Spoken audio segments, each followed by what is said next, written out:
भाजप 265 कलांच्या बाबतीत पोहोचलेला आहे, काँग्रेस 149. रायगडमध्ये काय होते, पाचव्या फेरी अखेर सुनील तटकरे हे 13,000 मतांनी पुढे गेलेले आहेत. तर पश्चिम महाराष्ट्रामध्ये महाविकास आघाडीची जादू पाहायला मिळते.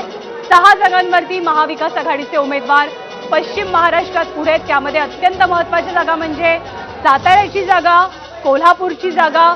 सांगलीमधनं विशाल पाटलांची आघाडी आहे, पण अर्थात ते अपक्ष आहेत. सोलापूरमधनं प्रणिती शिंदे सुद्धा आपली आघाडी टिकवून आहेत. आणि बारामतीमध्ये अर्थातच रस्सीखेच बघायला मिळते. तर पश्चिम महाराष्ट्रात जसं सांगितलं, मविया 6 ठिकाणी आघाडीवर आहे. आणि त्यामुळे इकडे एकूण टोटल टॅलीमध्ये काय चित्र आहे, तर महायुती 22 आणि महाआघाडी 24. त्यामुळे 22-24 तिकडे बारामतीत काटेकी टक्कर सुरू आहे. 343 मतांनी फक्त सुप्रिया सुळे आघाडीवर आहेत. त्यामुळे इकडेही पुन्हा एकदा क्लोज फाईट बघायला मिळते. मगाशी आघाडी मोठी होती सुप्रिया सुळेंची, मात्र आता आघाडी झाली आहे 343 मतांची. त्यामुळे सुप्रिया सुळे सध्याच्या घडीला 343 मतांनी आघाडीवर आहे. तर बारामतीमध्ये सुप्रिया सुळे, सुनेत्रा पवार, कोण पुढे कोण पाठीमागे, क्षणाक्षणाला हे आकडे बदलतात.